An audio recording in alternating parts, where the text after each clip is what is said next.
Hi, I'm Father Peter Dugandzic, pastor of St. Joseph's Parish in Kings Park. And I'm Randi Hochenberger, Director of Evangelization. And as we've been doing, we're now having a special episode featuring one of our parishioners. Her name is Thania Carrera, and Thania comes to us as a high school senior. She has been working on getting ready to graduate from high school. She entered the church fully just a couple of years ago, and now she's getting her final preparations to leave high school and head off to college. So why don't you just take a moment, Thania, just give us a little background on yourself. Tell us anything you'd like us to know. Okay, so I'm an 18-year-old senior at Kings Park High School, and I moved here my middle school year right before my 6th grade year, and I work at St. Joseph's. I'm going to college next year. I'm going to Fordham, and I know it's been quite the journey for you, because college searches today are very different than college searches were when I was going to high school. How many different schools did you actually visit? So I only visited 4 schools, but I applied to 20. Because I didn't want to be limited in my choices. I didn't know what tuition was going to be like, because now tuition is just crazy. So I wanted to have options. So if I didn't want to go to a certain school, I wanted to know that I had backups, and I just didn't want to be limited. And I wanted to do out of state and in state in case I changed my mind and wanted to move out of state. But ultimately, I just decided that I wanted to stay close to my family, so I just settled on Fordham. Wonderful. And you're going to commute to Fordham, or are you going to live in the Bronx? Yeah, so I think I'm going to commute my first year just because it's 50 minutes, but after seeing how far it's actually going to be, it's 50 miles there, and then another 50 back. Are you going to drive, or are you going to take the train? I'm going to try taking the train the first week of school to see how I like it, and then my second week I'm going to drive and see how I like that, and then decide which ultimately allows me more time to study, and which is the best option sleep-wise and all of that. Probably the best option study-wise, because I used to study down in D.C. I used to take the train up on the weekends to help in a parish, and they had this amazing thing called the quiet car. Not that it was always quiet, mind you, but they had this thing called the quiet car. So I would bring all of my books for whatever tests I had coming up and other things and just read right on the train. Yes, and my sister was telling me about the quiet train, how sometimes she goes in there, but it's hard to read her textbooks, because it's everything's on the, now it's just she doesn't really have physical, it's more on the phone and iPads. So it's signal leaves sometimes, so it's difficult to actually study or do any reading on the train. I forgot about that whole using the signal in the subway. That's a big thing. So tell me, so in some of your time here in Kings Park, obviously you've been here for a few years, something led you to come back fully to the faith. Tell me a little bit about that journey. Yeah, so when I was younger, my parents would take us to church every Sunday, or sometimes it would just be occasionally during Easter. It fluctuate a lot. And then as me and Cynthia got older and we came here, we saw oh, there's a church nearby, and we just felt we lacked discipline, in the sense of Sunday mornings would come about and we would just be home lounging, and we decided my mom would always say oh, we have to go to church, but we would never go. And so we thought me and Cynthia thought that if we started, they would follow on and go with us. So we started, and Cynthia brought the idea that we should, my mom as well, brought the idea that we should go back and finish our sacraments. So we started with, I don't remember how it was that we came about joining the class.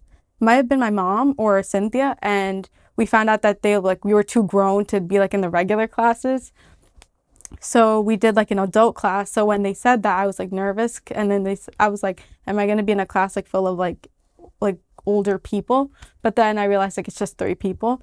And relatively young. You were in the space between you were older than the junior high people that make their confirmation usually, and then but you weren't as old as a lot of the OCIA folks that we've had. Yeah, right. You've been in the in between. And I felt it really brought us back to the religion, because I felt comfortable coming here, and not as oh, I'm coming here Sunday, I'll go listen to the mass and then go home. I actually felt I was actually picking something up. And I just think because as we get older, we just understand it more.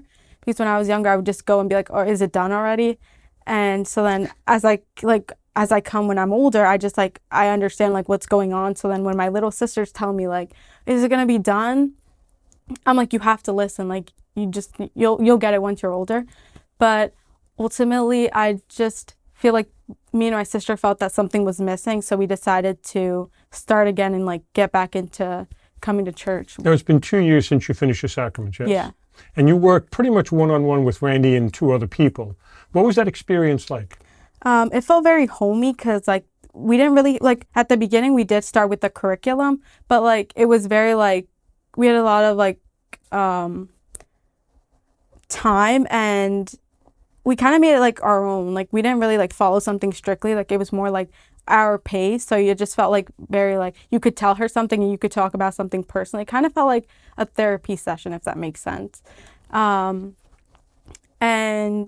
I really enjoyed like the people in it. It was me, my sister, and Christina, and it was just very like close. Like I could tell Randy something and we would all talk about it, and then we'd like reflect on that, we'd pray on that, and then we'd continue and like you felt like it was safe and you didn't feel any judgment. It just felt good to be there. And the interesting thing was Randy knew you so well that when we were looking for a weekend assistant, you got the job at the front desk. Yeah. When I got that, I don't think it was text. Actually, it was texted in the group chat between me and Cynthia, me and my older sister, and Cynthia was like, "Oh, I think I'm going to take it." And I'm like, "I don't have a job. Like, you have a job. Like, I need this." Little sibling rivalry going on. Yeah. So I was like, "Can I just have it?" And she was like, "I don't know. Like, we'll see." And so then I was like, "Nope, I'm texting Randy. I'm going to tell her." I was the first one. I was like, "She's not going to text back. If I text first, like, she's not going to double text." So then I texted Randy, and I was like nervous. I was like, "Wait, what am I going to go do at a church?" And yet you passed the person that was sitting there whose position you took, like how many times? Yeah, and I was just like kind of nervous at first because I was like everyone's just so much older. Like, what am I gonna like have in common? Like, am I just gonna be like there? But then it got like, I felt like it's kind of like a second home to me. Like, I kind of enjoy coming here every Saturday, like, and Sunday. It doesn't feel like a job. It feels more like I'm coming to my second home. Well, that's good to hear because we like to cultivate that homegrown feel. It's been a pleasure having you at the front desk. You're really, and I could tell you're really getting into it sometimes, and you really do like it. But I'm going to say this, like I say to most people who start working for the church that didn't work for the church, you do have those moments. Yeah. Where something happens, or someone comes in, or someone calls, and you end up just scratching your head, like, is this for real, or are they testing me? Yeah, and now sometimes I honestly have to take like a moment and be like, is this person being for real? But I just feel like as like time goes on, I'm kind of getting used to it. So it's like just like kind of getting a hang of it. You're also getting used to the people that call every week and ask the same question and want to know the same things. Yeah. But I kind of like it. It's like a routine. Like, I just know when to expect these calls. So it's just like, oh, like, how are you? Like, it's kind of like friendly at this point. Yeah. And that's kind of the difference when you do work for the church, is that it's not like a regular receptionist job in that regard, because you're now dealing with people who are not calling for a product. They're calling for help, or they're calling to know or to improve themselves in some way. So that makes a bit of a difference as well. Yeah, because it's way different than when I used to work at CVS. I worked there for 3 months. And there was a time where I was working this job and then going directly to CVS, or like vice versa. I remember that. Yeah, you were burning the candle at both ends, as they say. Yeah, and I just like, it was such like difference, because I'd come here and it was so like warm and comforting, and then I'd go over there and it was like hostile, and I was like, I just want to go back to the church. Well, I'm glad to hear that. That's very reassuring. She and I have that in common, because I worked for CVS for 13 years, and a part of that was overlapping with you at Blessed Sacrament, and sometimes I would go from Blessed Sacrament to CVS, 40-minute drive in between. I'm very happy when I no longer needed the supplemental income from that job. So anyhow, I guess the two of you had that opportunity to bond. Yeah. How is the relationship developing now that you work for the parish? I feel like before it was like teacher-student, and I just feel like it like became like friendlier. I don't know if it's just me, but I just feel like I can like she's like my friend, if that makes sense. Sure it does. Yeah, sure it like got like warmer. So now tell me, your senior year in high school, when I was a senior in high school, which was back in the dark ages, we were still getting rid of the dinosaurs and the other animals. But when I went to high school in the 70s, it was a much more relaxed atmosphere. When you get to be a senior, you only had to, it's kind of like college, you only had to have so many credits. And so by the time I got to my senior year, the second half of my senior year, I only needed to take 3 classes. So most of my day was free. I know you're still taking a full schedule of classes, you're doing AP stuff, you're doing other things. Speak a little bit to the experience of going to high school in the year 2026. So I don't know if some schools do it differently, but in my school, it's very like, even if you fulfill, like if you're taking easier classes, you still have to take like the full day. You can't leave early. Yeah, I think my high school year broke that. Yeah. Because we took advantage of it big time. So you're not even allowed to like have a free period and stay in school. You have to like, every class has to be filled in, even if it's just like classes you really like don't need, electives. You just have to fill your schedule. And I just feel like it's so much stricter more. And especially now that like they took the phones away in school, but it's not very like productive, because before we had like a caddy. Last year it was like you have like a compartment in the front of the class and they do attendance based on like whose phone's there and who's not. But this So it's 100% attendance of yeah, phones. Yeah. So this year, because everyone like most likely has a phone. And if you're not, there's like certain exceptions, but like everyone has a phone nowadays. So, but this year, since they're no longer allowed to like have the phones up there, the teachers are just supposed to like think that they're away in a locker, but everyone just keeps it in their backpack and opens their computers, puts their phone right there and uses it. And it's just like, they're not going to know, because they're not going to go around checking the whole room. And like, I just feel like the law, like the rules in school aren't just like strict enough to like regulate that, because teachers will just threaten to send you, but like they won't. I always say, anybody who wants to pass a law to try to get compliance, if you can't enforce the law, don't bother passing it. Yeah. It was funny, when I was in high school, believe it or not, there was an area designated on one side of the school that we called the pit, where students could go to smoke between periods. And back in the 70s, watching the old TV show, everybody's smoking, everybody's drinking. You don't see that in any TV shows anymore. Probably nobody in your high school would even think of smoking in front of teachers. No. But the teachers were out there with us smoking. Yeah, no, definitely not like out anymore, because that's like detention, suspension, some type of punishment. But now they're just like, this one time I was walking into a bathroom, and if you get caught with like any type of substance, like you're getting a court order. And like, it's just like bad. So you obviously don't want that. So I'm walking into a bathroom. It was like 7 a.m. And I just get a big smell of like marijuana. And I never ran out of a bathroom so quick, because if you get caught, like even if you were just like using the bathroom, like you're in trouble now too. So, and I don't even know how, like, because we have like security guards outside of the bathrooms that you have to have your ID. If you don't have your ID, you can't like use the bathroom. You can't like go into classes. You have to have one.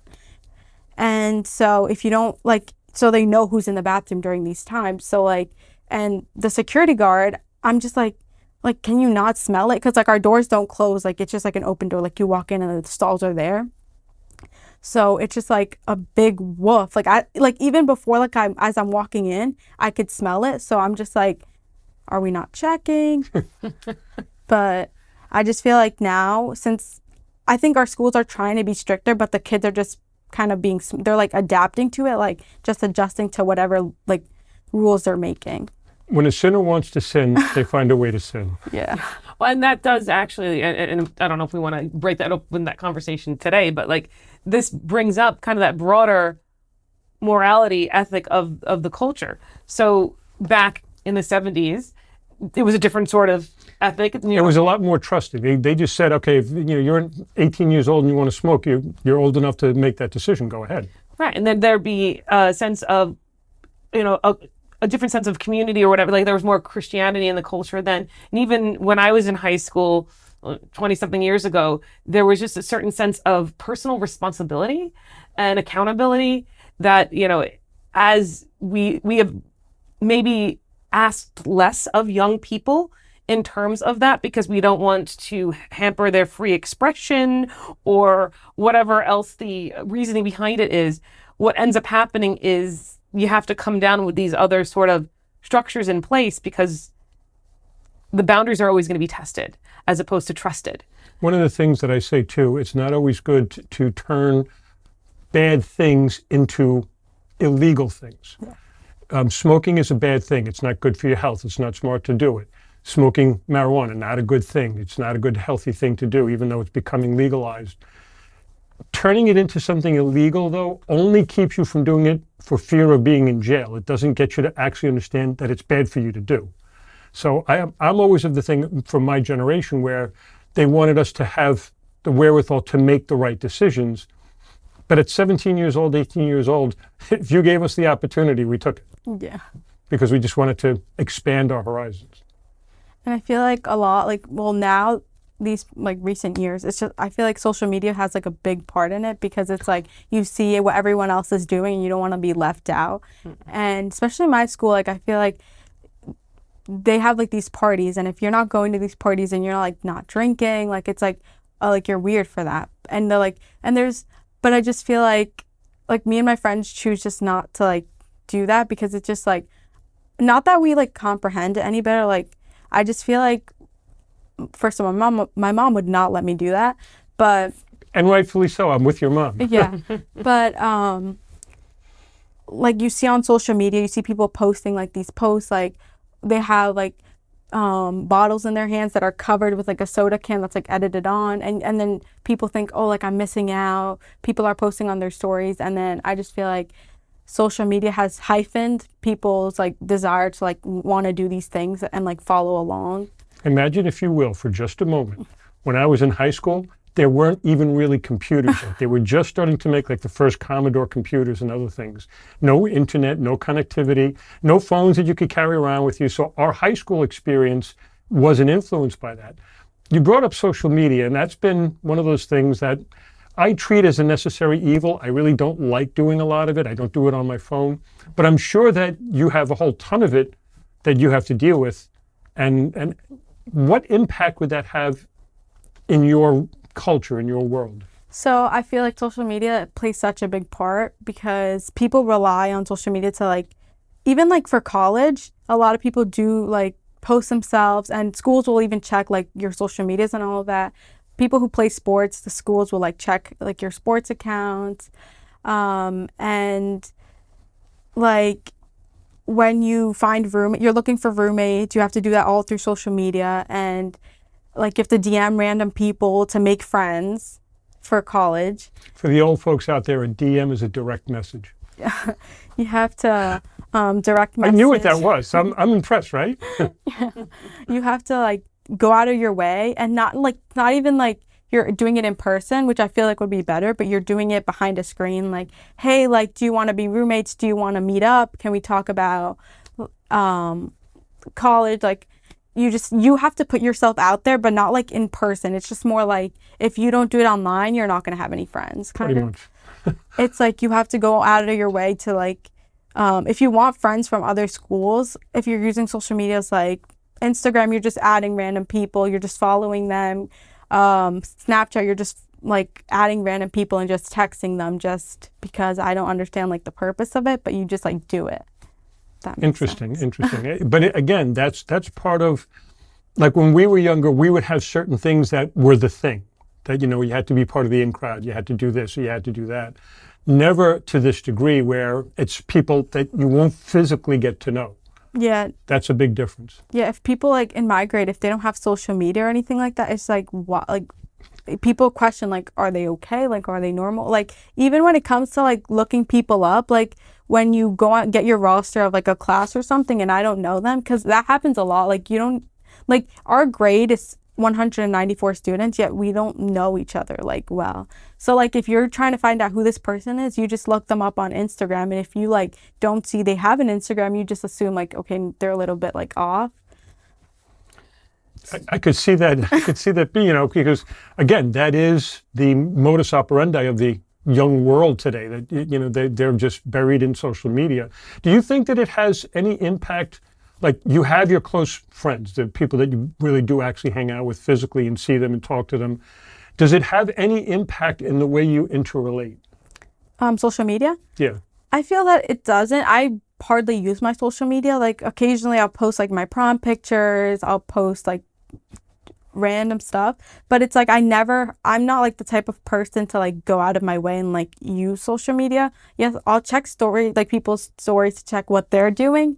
But I don't really use it to like tell people what I'm doing. I just feel like even my friends say that I'm like hard to reach because when I get home, I'm like, I could be on my phone, but I'm like scrolling on TikTok, which I know is bad. But like, I'm not like really on my phone to like talk to people. I'm just more like doing my own thing, if that makes sense. So I feel like if I didn't have it, That's I'd the quote of the survive. century. I'm not on my phone to talk to people. When I was young, if anybody said that to me, it's like, how could you not be on the phone and talk to people? It's all you can do on the phone. But like you're bringing up this point, like even if you don't use your social media to self-promote online, like you have to have it, because if you don't have it, then you're kind of ousted from the society. Yeah, I feel like you feel left out. Like, but I didn't have social media until in middle school. I didn't have it until my 9th grade year. My mom was like, fine, you can have social media. And when I first got it, I was like, what's the hype? Like, I don't really see like, but then as I got in, like, and you start like following your people from your school, you may not even be friends with them. You just follow them because you want the followers. But it's just like, you get to see like what these people are up to. Like, oh, she's on vacation. Like, it just keeps you like updated, even though you like didn't need to know that. It's a strange new world, it really is. Yeah. But it is what it is. I mean, it just happened. It's not like, And you know, there's a technical term, and I forget the word. It's like some sort of, it's not a super fancy word, but I forget it anyway. But this idea of basically a pseudo connection, right? Like what you were talking about before is like, instead of having this real world connection, and maybe like coordinating college stuff, if people are coming from all different places, that can be difficult. Like that's the good thing about social media, is it can connect people from vast distances very easily. But what you get this sense of is this false sense of connection. So all 194 of your classmates, you can follow them on social media, you can see what they're up to, but at the same time, you don't get to know them, and they don't get to know you. And there is this kind of unspoken elephant in the room awkwardness in real life interactions, because there's a part of you that knows them, but you don't know them. And now you're interacting in real time, and it's like, how does this work? Yeah. Like in my school, it's very cliquey. Like there's certain, like everyone has their own groups. Last year it was a little bit less with like the cliques. Like it wasn't like everyone kind of had their own groups, but like everyone would go together. But our grade is like, if you don't have friends, you have no friends. Like you're by yourself. And it's like, and it's kind of sad. Like you see some people missing out on things because like they don't want to be by themselves. But it's like kind of difficult to get your grade together. Like even if you're doing like a full activity, it's just like, it looks so awkward, because it's like we tried when we did like our senior picture outside, like the whole grade, you just see like gaps in between, like your friend group right here, and then there's like a big gap right here, and then the other group, and you just see like how people don't really like get together. Like today I had a class and my friends were all absent, and no one texted me to say, hey, we're not coming. And I'm in a class full of random people, and I'm just sitting there the whole period, like on my phone, like doom scrolling, and like the whole class is just there. But like, it's like their whole friend group is there. So I'm just sitting there like, okay, like when is this period over? so I'm sure that there are some enjoyable things. You were telling me the other day about the senior thing with these water guns and other things. We didn't have anything like that when I was in high school. That sounded like it was a lot of fun. Yeah, so the game is called Senior Assassin. Basically, it's like you can choose to play. You have to pay $10 to get in, but it's for the prize, it's like nothing. And there's an app that have all the people on it, and we didn't do any locations this year, so like you had to know where these people were. So it's like you have to go camp out like at their job, like outside of their doors. You have to like in the gym, in the stores, like you had to like practically be a creep or a stalker, and with your gun outside of their house, try to get them out. I only lasted the first round because I ultimately suck at this, but I'm glad to hear you're not a good assassin. yeah, no, Or stalker. no, I think, yeah, I definitely was not. I was like, he knew I was coming every single time. I would stay home from school, but then I would forget that he was in the same class I was in last period. So he knew what to expect. So I didn't really win. But you had fun. Yeah, it was fun. I heard your mother got shot. Oh yeah, in the morning, my mom was. That day I decided that I was With a water gun. With a water gun. Yeah. She's still okay. I decided that I didn't want to go to school that day. I was like, Mom, I'm not going. And since it's like senior year, she's not really like pushing me to go, because it's like my grades are like what they are. Like they're not going to go up or down. So she's going outside at 7:30, which is the time I'm notoriously late to school. Like I'm 30 minutes late, 20 minutes late. Like it's a good day if I'm on time. So 7:30 rolls around. My mom's going outside to, I don't even know. But this girl, my mom said she describes her as a blonde girl in our bushes. And she said that she just sees like because we have like a pom-pom tree that like really isn't a pom-pom tree anymore because it hasn't been like trimmed. And the bush starts shaking aggressively because someone like got in it. And all of a sudden, my mom, she's wearing my Uggs, so she sees like a splash of water coming this way, but it didn't get her, but like it like grazed her, if that makes sense. So she was like, she calls me, but I'm like dead asleep. So then she calls my older sister and she comes up to tell me like, oh, like mom just got wet outside, don't go outside. And I was like, well, I wasn't planning on it, but okay. But my mom like got like, and she just said like as she was walking away, the girl like runs out and like a car picks her up and she leaves. It was so funny though.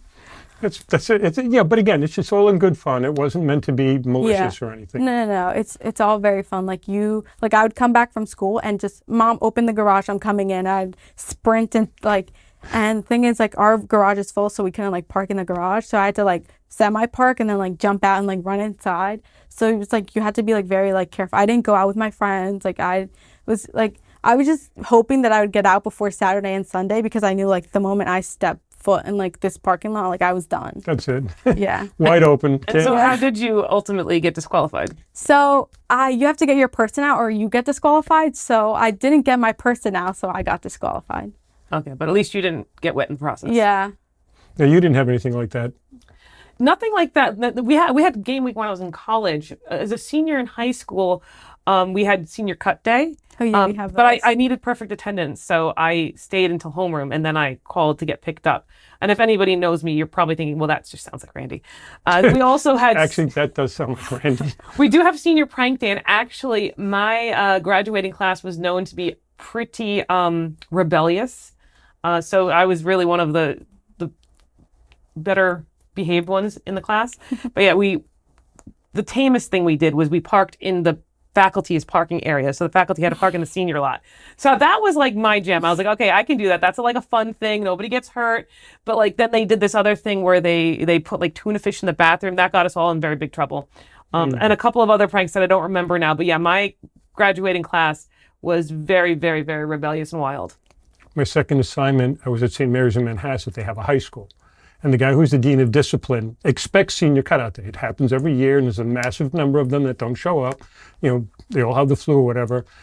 I go in the morning after senior cutout day, and I see him. His name is Mr. Krams. And I said, Mr. Krams, how's it going today? He goes, oh, am I going to have some fun today? And I go, what do you mean? He takes out a newspaper and slams it down. And there's two of our kids the day before on the beach, right on the cover of the newspaper. And he goes, you can have your senior cutout day. You shouldn't have it put in the newspaper.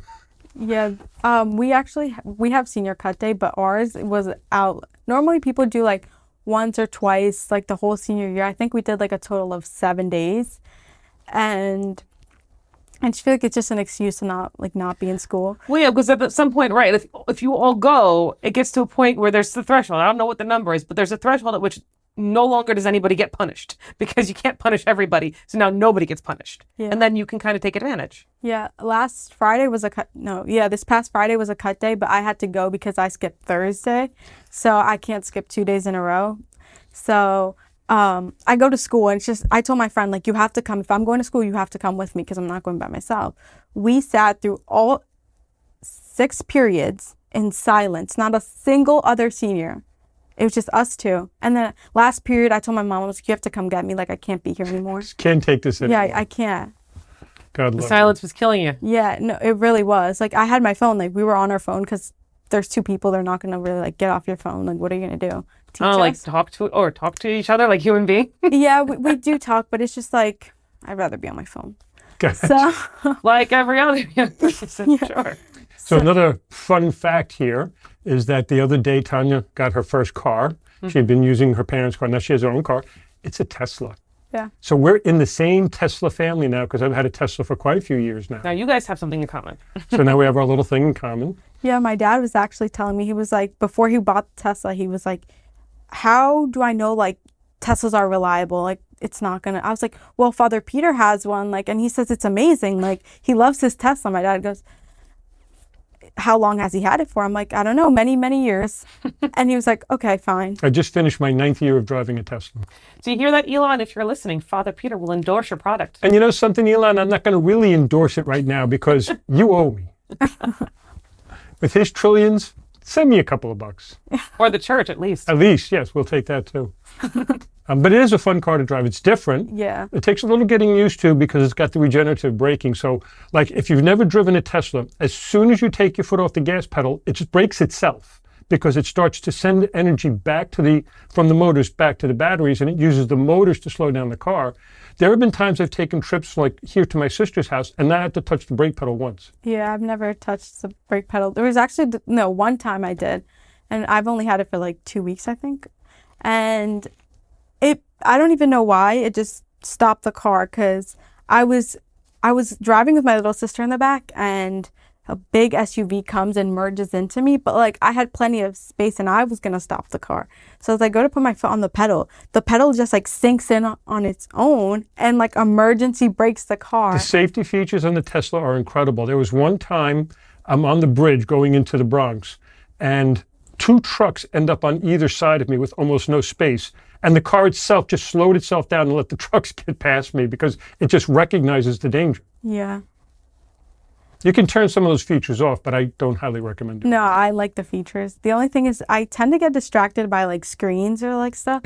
So having a big screen is like, I'm just like, I need to turn on the AC, and I'm like, I need to turn it off. Like every 5 minutes that I'm driving, I'm like touching the screen. Like it's kind of bad. My dad's like, you need to stop. Like, do we need to get a cover? You are a screen freak. I've watched you sometimes with the computer, the work computer, and your phone at the same time. Yeah, so. I know. It's bad. Like sometimes I'm studying, I'll have my TV on, I'll have my computer and my tablet next to me, even though I'm not using like 2 of the devices. I just like having them. I mean, that is the generation. Like you don't. There's not a life in like a year in your life that you could remember not having a screen available to you. Yeah. I mean, I was on the cusp of that when I was really. I mean, we had TVs in the house. I got computers really early, but there was still a lot of analog childhood experience I had, and for you, pretty much that was all your childhood experience. I had. Again, the first computers that came out were the Commodore 64, and then there was the big upgrade to the Commodore 128. If you want to call those computers by today's standards, not even close. Have you ever seen the movie War Games with Matthew Broderick? No. I was that guy back in the early 80s. I was the one that was trying to hack into government systems. Were you successful? Maybe. Actually, I did have the guidance counselor's password for the system. I did get that. So I could have gone in and changed grades, but I never did. I didn't. I promise, Dad. But yeah, again, that was back in a time where we didn't have any of that. So if you went back to 1979 right now and tried to explain to people what life is like in 2026, they laugh at you. Yeah, like I just feel like technology is such a big part because now it's like before. Well, my mom used to tell me like before people would be like worried about like buying their tablets and their like textbooks for college and for school, and now like everyone's like asked, and no one has asked what textbooks do you need. It's like, what MacBook are you getting? What computer are you getting? What tablet are you getting? Now, is everything digital in the school now?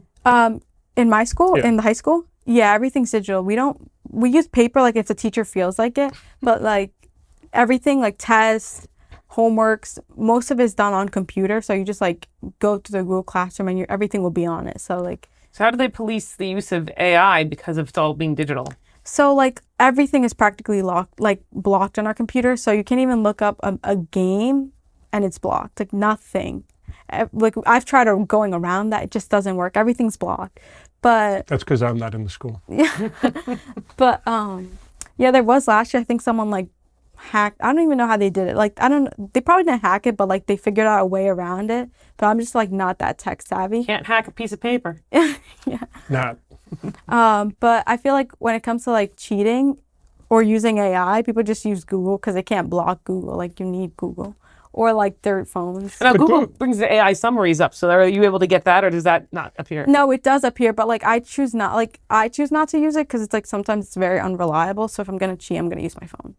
But even like putting together essays now, I've gone on ChatGPT and asked it to give me, a 1,000-word thing, and it's actually pretty good. I just have to do some tweaks to it, and it's done. Yeah, and it does that for you. Sometimes I use that, not when I'm doing like tests or anything. I use that for... It's confession time. No, I use that for, I take a class called Common Law, and it's just like constitutional law, and it's like through LIU. And so basically all we do is like, we have like, I think it's a week or two to make make our case. And we argue a case that like the Supreme Court has already like decided on like years ago.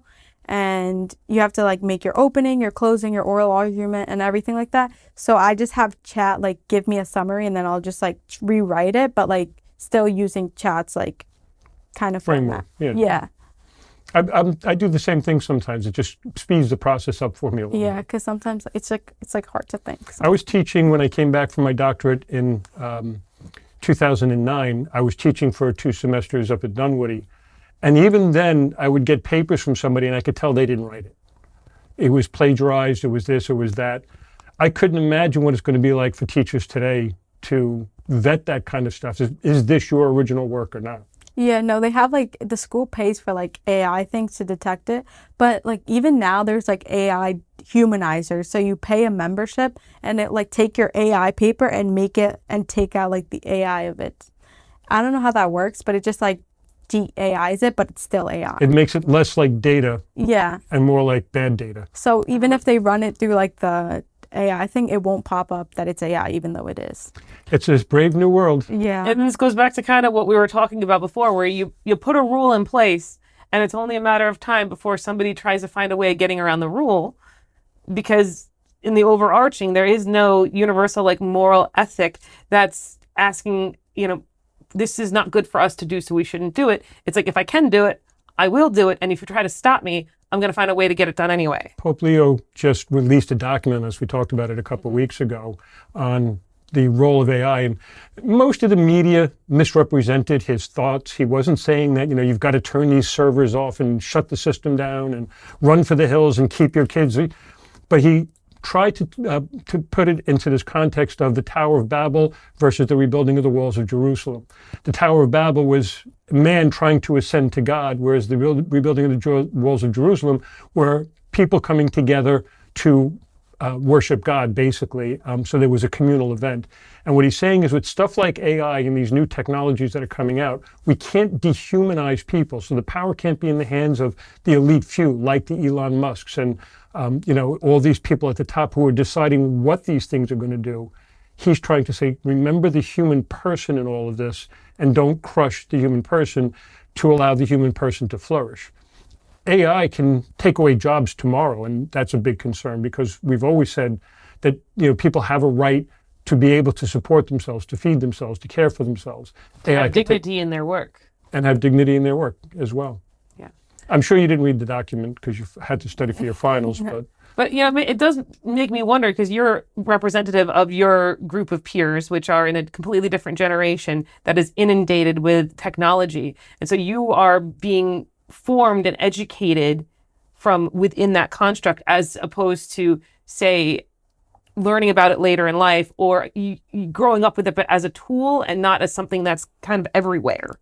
So how do you see people's engagement with these technologies, healthy, unhealthy? What are some, cautionary words that you might have about this? So, like my English teacher talks about like we should use AI like as a tool, not like have them do our work for us. So if I'm like studying, I feel like when I took my real estate exam, I used AI to help me study. Like for all my exams, I have AI make a study guide for me, and then I just write it out, and then I just study based on that. But I just feel like you just have to learn how to use it as a tool and not use it to do your work, because if you're using it to do your work, like during tests, you're not going to really have access to it. In college, you're not going to have access to it like during exams. So you need to learn how to do it yourself. Some people need guidance. Like I need guidance when I'm doing like my homework or stuff like that. So I have AI help me with it, but never like do it completely for me. Let it be like a tutor for you, the way we used to do it back when I was younger. Yeah. So you might have heard, right, the ends don't justify the means, right? And then this is a very Catholic thing, right? Because that was Machiavelli. Maybe you learned about him in history. You know, he talked about the ends do the means do justify the ends. So it was very much like, do whatever you want to do as long as you get the end result you want. Very bad for society, very un-Catholic way of going about things. And the way we understand human persons, right, is that all human persons are ends in and of themselves. They can never be means to an end. That's use. So we don't use people, we use things, we use tools. So I hear in what you're saying, like, let's not make AI an end in itself. Let's make it a means to an end because it is a tool. But to a good end. That's the key thing that Pope Leo is trying to get across. He doesn't want to see, like, he doesn't want AI making decisions in war because it's dispassionate and it won't have the thresholds of, but it's still wrong to do. Yeah, so we have a society now that tends to now flip it around. We have the risk of turning AI into an end in of itself, but then also taking the human person, commodifying them, and making the human person means to an end, a technological end, and that would definitely not be good. Yeah. We're going to start a new message series this weekend, actually, and it's going to be entitled The Burden That Sets You Free. And it's a little bit of a play on a couple of things, but St. Paul's letter to the Romans, as well as the section of the Gospel of Matthew that we're in for these next few weeks, it's about discipleship at the end, but the burden is taking on Jesus in our lives and making Jesus more of a priority in our lives, because when we're left to our own devices in the world, when we do the things that our passions want to do, we end up in a mess. We end up with burdens on us, these things that just carry us down. I've met so many people whose lives got so messed up and they made so many mistakes because they just kept following their passions. Taking the yoke of Jesus upon us is what sets us free. That's when we really start to flourish in our humanity, because he's the one, first off, that knows everything about us. He knows everything about what it means to be human. But also, too, like in this coming weekend, Jesus is going to look on the vast crowds and realize that they really have nobody there to help them, because the leaders of his time were just going off the rails with stupidity, neither here nor there. So he sends out his disciples to unburden them from their worldly pains so that they can be free for the kingdom. I know that I only just dropped this on you yesterday, so you're only just kind of catching up with me. I've been working on this message now for over a week, but luckily I've been leading the Bible study on the Gospel of Matthew, so I'm pretty set in what's going on in Matthew's Gospel that we're covering. It amazes me how many people think that Jesus was just this warm, fuzzy guy that lets you do whatever you want so long as, you didn't hurt anybody. He's really setting the bar so much higher. I mean, like when you were studying with the OCIA stuff, I'm sure you started to realize that to be a Christian, there's a thing that we're asked to do, and that's to turn away from the worldly ways, to turn away from those passionate ways, to turn away from these sinful ways so that we can be open to the goodness and the virtue that God calls us to. I don't know how much of that you see amongst your own generation. When I was in high school, it was still there because a majority of us still did go to church. I'm sure a lot of your contemporaries, you don't see them walking the halls of St. Joseph. Yeah, no, I feel like religion, I'm in a public school, so maybe that's like a big part of it, but I was in a public school when I went to high school. Yeah, I just feel like they don't mention like at all, like even if before, like I would be like kind of afraid to mention like, oh, like I'm Catholic, because I just didn't like understand or anything. But then when I came here and I like started working for the church, like I just be around so many people in my school who like, I don't want to say like maybe not atheists, but they just like, you don't talk to them about God, you don't talk to them about religion, like it's just like a sensitive topic. And sometimes like we'll just get on like disagreements at my lunch table between my friends. We'll be talking about like in common law we have cases about like abortion, all of that, and we'll be talking about like the morality behind that and all of that, and I'll be like, that's not okay, like I'm just, and they're like, okay, and then they make fun of me and they're like, oh, you're just so religious, and I'm like, I'm really just like, that's like common knowledge. And like it's just like some people will actually like make fun of people who tend to be religious in my school, if that makes sense. When I was younger, it was okay because, again, a lot of us did still go to church all through high school. We had the youth group, we did all these different things. So we did have a connection to church. So it wasn't a bad thing to be religious. I think the way the moderns will look at us is that this is just a blind faith that we have, that there's no basis for what we say, that there's no real backing to what we do. We just want to make rules. You can't have an abortion because it's just a bad thing to do. no, it goes so much deeper than that. Yeah. You know, first off, the love of the human person, that's a human person. You know, killing a human person is, especially an innocent human person, is always a grave evil. It's a horrible thing to deprive someone of life, a horrible thing. I could take this, I have a doctorate in moral theology, so I don't think I'm going to go into that right now, because I could go on for a little while. Stay on message. We'll stay on message here. But again, attaching ourselves to Jesus is not a bad thing. And I think the more people have the opportunity to do it, like even in your life, you started to come out of that shell that, you know, yeah, it's okay to love Jesus. It's okay to follow Jesus. Even if I am still a sinner, even if I'm still imperfect, it's a good thing to have Jesus in my life. Yeah, and even so the context, I kind of wish that they wouldn't just take the chunks of the next couple of chapters of Matthew over the next number of weeks, because what happens in between is really telling. So like, for instance, this upcoming Sunday, that he sends out the 12 and he calls the people that he sees like sheep without a shepherd. Well, right before that, he's recognizing that the leadership of the day has failed the people of Israel. And because of that, they are burdened. They are not given a good sense of direction. And the leaders are giving themselves carte blanche to do whatever they want because they're in charge. But God forbid the regular average Joe step outside the boundary line that they were given, then they're in trouble. So this is where Jesus is like, this is not acceptable. These people really don't have a shepherd. They just have these... Right, kind of overlords in a way. And then the next week when he talks about, you know, God being caring of you, this power, I forget the exact line of it, but basically in terms of being persecuted, right? And this is, he's saying this line right after the leaders get really heated. And basically Jesus is saying, you know, it's better that you be ridiculed in this life, but not the next, as opposed to basically end up in hell for all eternity. He doesn't say it exactly like that, but it's like, take the licks because you've got Jesus, you've got the truth. It's going to hurt, you're going to suffer, you're going to be persecuted, but you know what? You have an eternal reward, and keep your eye on that prize. A couple of things that I think have really helped the Catholic Church in recent years, especially, is Mike Schmidt's Bible in a Year. Father Mike Schmidt's doing the Bible in a Year, because you're getting the whole thing. There's no editing, there's no, you know, chunks and pieces. The weekday masses this week, we started the Sermon on the Mount in Matthew's Gospel. And I told everybody the first 2 days, take the whole thing, read all of chapter 5, 6, and 7, read the whole thing today so that as it unfolds over the next couple of weeks, you'll have the context of the whole thing and you'll have heard the whole thing. I said, I couldn't imagine if someone took one of my homilies and divided it up into like 2-minute sections and only gave you 2 minutes of it today and 2 minutes of it tomorrow. By the time you get to the end, but now what was the beginning again? And you know, like I have a degree in this. I've been going to church for a long time. I've heard all these readings. They're all familiar to me. But there's been something really special about going through it systematically, slowly, not missing any chunks.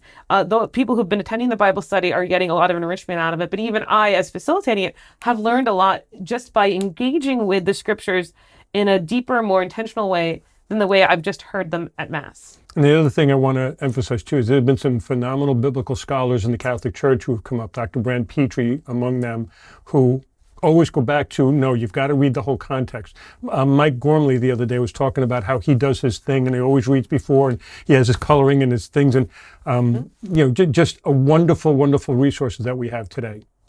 Yeah, it's never been a better time to be a biblically literate Catholic. There's so many resources out there to help us understand Scripture. And good, solid resources. That's the big difference. I mean, when I was in the seminary, there was still a lot of this, you know, historical, biblical stuff that they were telling us get away from because it's not good biblical scholarship, and yet they were still pushing it on us like it was, you know, the be all and end all of Scripture study. Yeah, well, there are politics and theology too, unfortunately. Unfortunately. So if you've stuck with us this long, I'm going to ask you to just stop for a second and hit that like button. I mean, it helps us a lot if you do that. And if you could sit through this much of this, you must like what we're saying. Great thing to do. Also, if you haven't subscribed, please do that. I have checked some of the analytics on YouTube, and it's showing that 75 to 80% of the viewers are not subscribed to our channel. Subscriptions are a wonderful thing because then it might show up in your feed a little bit more often and you won't have to go searching and hunting and pecking for it everywhere. Also, too, I'd like to have some more comments. Even if you just type the word hello or good point, anything you want. I know on Spotify you can do it and on YouTube you can do it. And I believe Apple will eventually have that as well. If you follow us on Spotify or Apple Podcasts, you're only getting the audio version of it. If you follow us on YouTube, you're getting a video version of it. I really do appreciate all of your support. And so, as so many podcasters will tell you, we offer this to you without cost. You can listen to it, not give us a penny. But if you'd like to support our efforts, there is a link in the description below that you can make a gift to the parish. We'd appreciate that tremendously. I'm always appreciative of the fact that you're out there. And so know that I do keep you in my prayers. I say extra petitions at my morning and evening prayer for all of those who have engaged with us through this medium. So again, I thank you for your prayers for us. I'd also like to point out that we have a couple of nice things coming up in the parish. We have Father's Day on the horizon. That's next week. This is dropping before. You can get your father enrolled on our Father's Day novena of Masses, like the Mother's Day. There'll be 9 Masses said 9 days in a row for that intention. I know there's a few other little things. Graduations are going on all over the place right now. You're getting ready for the big transition in life. I forgot to ask earlier, if you're still with us, you're going to get to hear this question. What is it about Fordham, other than it's close, that really you like the most about it? Well, I really like the campus. It's very open. It gives like a lot of like nature. It has a nice church on campus, and it is a beautiful place. I visited it. Yeah. And I'm going for biology, and like out of all my choices, that was my best into getting into medical school. So you're doing pre-med right now? Yeah, because medical school is really expensive. So, and Fordham offers like, if you like get good grades and like you're top of your class, you can go to med school for free if you get into like their like the ones they have partnerships with. So. Yeah, I was afraid you might do pre-law at some point, and I always remind people the only people that Jesus picks on by profession in the Bible is lawyers. So, yeah. So tell your sister she's got to worry. Yeah. Yeah, that's the only one he picks on. So is there anything else that you want to point out? Well, so the day this episode drops, we have the consecration to the Sacred Heart. Actually, we consecrated it an hour before this drops. Right. So the Mass is going to be over. So, but you can watch it on live stream. But also, even if you didn't get to partake in that, this is the month of the Sacred Heart. So all month long, we have the image of the Sacred Heart of Jesus in the church, and you can go and make a devotion. There's a booklet in front of where the image is that has some prayers and other things. We'll put the prayer of consecration in there as well. You can make a private devotion to that. So I recommend people learn more, take this month to learn more about that sacred human heart that Jesus has for all of us. It's a very important devotion. The church is grateful to have it in her kind of deposit of faith given to us by Jesus Christ himself through Sister Mary Alacoque. So that is all very good things. We have going along with that, and especially with the whole celebration of the 250th, I learned this word, semi-quincentennial, which is half of 500, which is 250. So that's a technical term for 250th anniversary, semi-quincentennial. You don't take SATs anymore, but that would be an SAT word. And we have the 17th it's not the Seminary of the Immaculate Conception anymore. Now it's the Retreat and Conference Center. But they're going to have a holy hour with a procession that's part of the national Eucharistic procession celebrating this. This is kind of the continued fruits from that Eucharistic Congress we had 2 years ago. Then on the 20th, here, our own music ministry, I think it's at 2 p.m. in the afternoon, but don't quote me on that time. It'll be in the bulletin. I'll try to make sure I put it in the notes. Yeah, they're having a celebration in music at our pavilion honoring the 250th year. So there'll be some patriotic, God-oriented songs and such. And I think that's all I have at the top of my head, but also I just noticed that the camera went wonky. So maybe this is the signal that we have to... I think it's a signal. I think we're going to bring it to a close. Actually, it's only Thania that got wonked. Sorry about that, Thania. So no more cutouts to you, but anyhow. So why don't we just bring this to a close with a prayer? Sounds good, Father. In the name of the Father, and of the Son, and of the Holy Spirit. Amen. O Lord Jesus Christ, Son of the Father, you are the one who blesses us. Through your sacred heart, you have gifted us. Through the heart that was pierced on the cross, you have forgiven us. And so, Lord, today most especially, we offer to you our nation, our people, but most especially those whom you have called to yourself. We ask that you always keep us on the straight and narrow so that one day we can live and reign with you, who are Lord, forever and ever. Amen. Glory be to the Father, and to the Son, and to the Holy Spirit. As it was in the beginning, is now, and ever shall be, world without end. Amen. The Lord be with you. And with your spirit. And may Almighty God bless you, the Father, the Son, and the Holy Spirit. Amen. Go in peace. Thanks be to God. Thanks.